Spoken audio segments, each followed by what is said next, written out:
दोस्तों, आज छठ पर्व है। आप सभी को छठ पर्व की बहुत बहुत बधाई। प्रधानमंत्री मोदी की बात करेंगे। उनके कारनामे दुनिया भर में मशहूर है, मगर उनकी एक मुख्यमंत्री, दिल्ली की मुख्यमंत्री रेखा गुप्ता ने जो नया कारनामा कर डाला है, उसे देख करके सभी अचंभित हैं। आम आदमी पार्टी के नेता इस नई यमुना की बात कर रहे हैं। दिल्ली की मुख्यमंत्री रेखा गुप्ता ने जो नई लकीर खींची है, नई रेखा खींची है, उसे देख करके हमें हंसना आता है कि कैसे यमुना के बीच में एक लकीर खींची जा सकती है, एक ऐसी यमुना बनाई जा सकती है जिसमें यमुना का पानी ही ना हो, शुद्ध गंगा जल हो, जहां पर संभवतः प्रधानमंत्री पूजा करें। तो ये एक मजाक सा है, मगर मोदी के दौर में इस तरह की चीजें खूब दिखलाई पड़ती हैं, खूब सुनाई पड़ती हैं, मगर लोग बोलते नहीं हैं। और बोले भी कैसे? ज्यादा बोलेंगे तो जुबान बंद करवा दी जाएगी। नमस्कार दोस्तों, इस वक्त हम वासुदेव घाट पे खड़े हैं।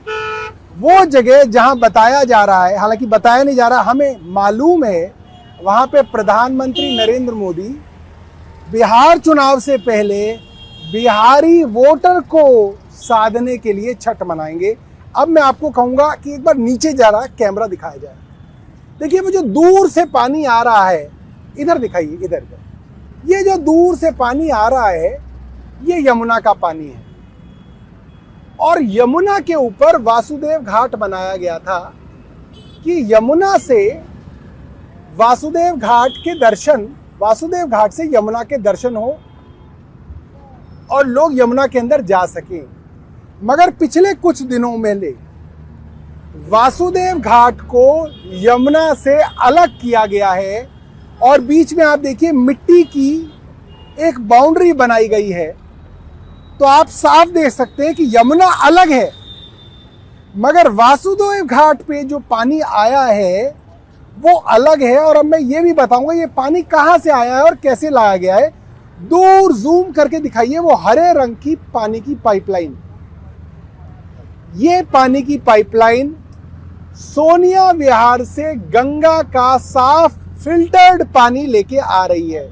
यानी कि वो पानी जो गंगा से आती है, उस पानी को सोनिया विहार में फिल्टर किया जाता है और पीने लायक बनाया जाता है। उस पीने लायक पानी से एक मोटी पाइपलाइन काट के चोरी छुपे यहां वासुदेव घाट में जोड़ी गई है और एक अलग से छोटा आर्टिफिशियल और नकली घाट बनाया गया है, जिसके अंदर पानी यमुना का नहीं है। दोस्तों, ये पानी गंगा का पानी है और फिल्टर्ड पानी है।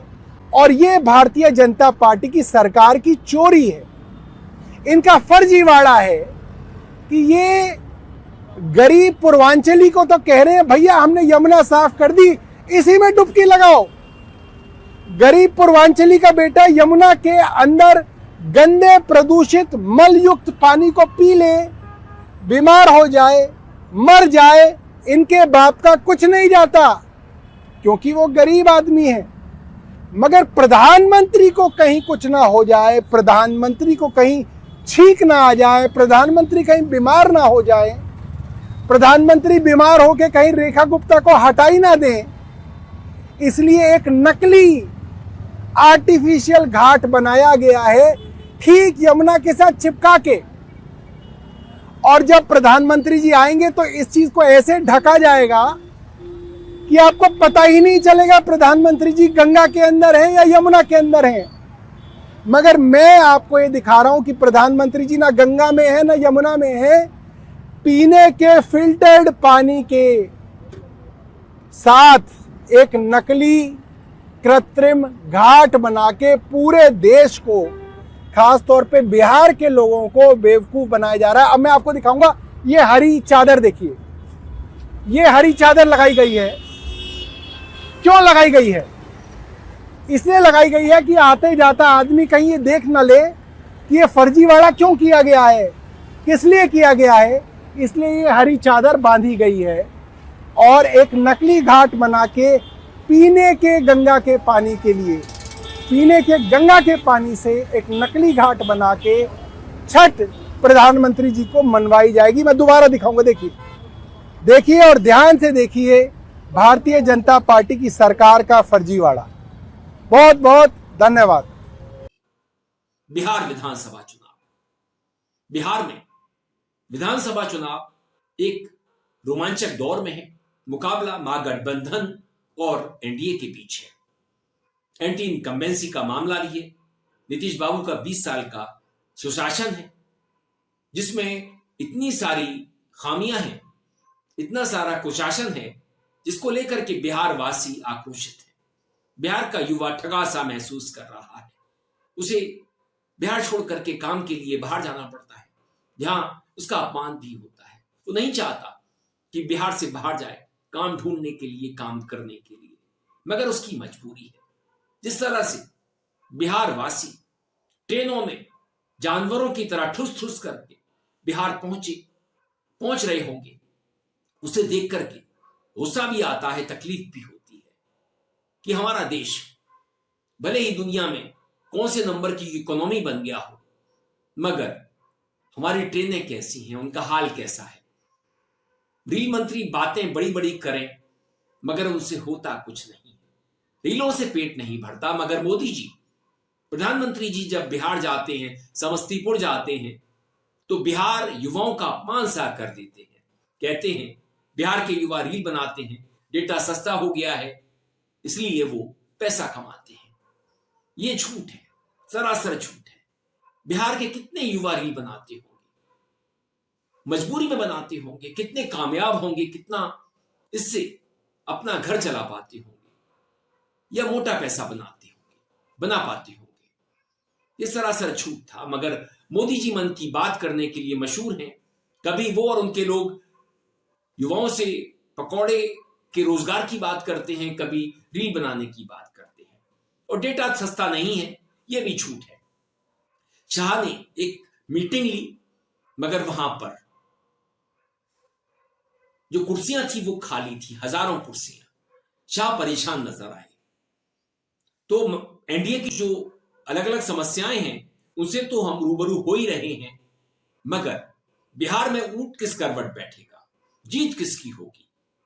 महागठबंधन जहां पूरे जोश के साथ चुनाव लड़ रहा है, कई गलतियां इससे हुई होंगी, मगर बावजूद इनके ये पूरे जोश से मैदान में है। बात जीत की है। 6 और 11 नवंबर को बिहार में वोट डाले जाएंगे, 14 नवंबर को नतीजे आएंगे। मगर सवाल यह है कि चुनाव आयोग की भूमिका क्या होगी। हमने कई राज्यों में देखा, गुजरात में, राजस्थान में, हरियाणा में, महाराष्ट्र में, जीत किसकी होनी थी, किसकी हुई, यह सब दर्ज है। तो सारे प्रयासों के बावजूद क्या महागठबंधन को जीत मिल पाएगी? भीड़ नहीं जुट रही है एनडीए की मीटिंगों में। शाह की मीटिंग में हमने देख ही लिया, बिहार के लोग आक्रोशित हैं, वोटर आक्रोशित हैं, युवा परेशान है। ऐसे में जीत किसकी होगी? तो सारा दारोमदार चुनाव आयोग पर है। उसकी कितनी अहम भूमिका होगी, वहां का पुलिस प्रशासन क्या भूमिका निभाएगा, कितने लोग वोट डाल पाते हैं, किस तरह से चुनावी नतीजे आते हैं और ये बदल दिए जाते हैं। वोट चोर गद्दी छोड़ का नारा पहले से लोगों की जुबान पर है, मगर ऊंट किस करवट बैठेगा, इसके बारे में कोई बतला नहीं सकता है। देखते हैं 14 नवंबर के नतीजे क्या कहते हैं। दोस्तों, वीडियो पसंद आने पर आप इसे लाइक करें, दोस्तों साथियों में खूब शेयर करें, चैनल को सब्सक्राइब भी कर दें, बेल आइकन का घंटी जैसा बटन जरूर दबाएं, जिससे कि आने वाली वीडियो की आपको नोटिफिकेशन मिल सके। आप अपनी प्रतिक्रियाएं मुझे मेल आईडी और कमेंट बॉक्स में भेज सकते हैं। मैं था आपके साथ अरविंद, आप देख रहे थे मुझे अपनी मंच अरविंद से।